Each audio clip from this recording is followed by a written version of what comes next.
सीध हो जाती गाड़ी। नहीं दिया साहब 500 रुपये, तो अब कैसे देंगे हम साहब? पूरे 5-5 के नोटा दिए बोल के बोल रहे हो लोग। नहीं दिया साहब, दिए होते दे लो आप। नहीं लगाया साहब, कभी नहीं लगाया, नहीं साहब नहीं लगाया। నా పేరు దిలీప్, స్టేషన్ గన్పూర్. పొద్దున్నే ఈ దొంగ బాబాలు వచ్చి షాపులలో అందరూ డబ్బులు అడగడం స్టార్ట్ చేస్తారు.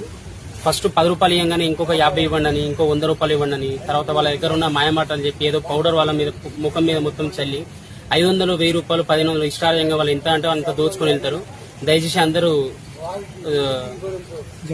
జాగ్రత్త పడాలి, అందరూ జాగ్రత్తగా ఉండాలి. ఇలాంటి దొంగ సాధులు వచ్చినప్పుడు ఎవరిని రానియకండి, 1 రూపాయి కూడా ఇవ్వకండి.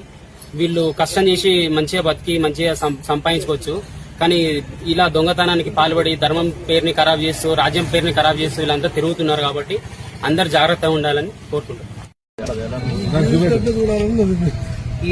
ఇలాంటి వస్తువులు మీ చేతికి ఇస్తారు, విభూతి ఉన్న ఒక రుద్రాక్ష, ఇవన్నీ ఫేక్ అండి.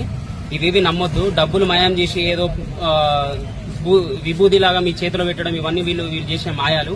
వీళ్ళు అసలు నమ్మొద్దు, జాగ్రత్తగా ఉంది. కనీసం ఫీలింగ్ లేదు. రుద్రాక్ష ఒకసారి పట్టుకొస్తాను.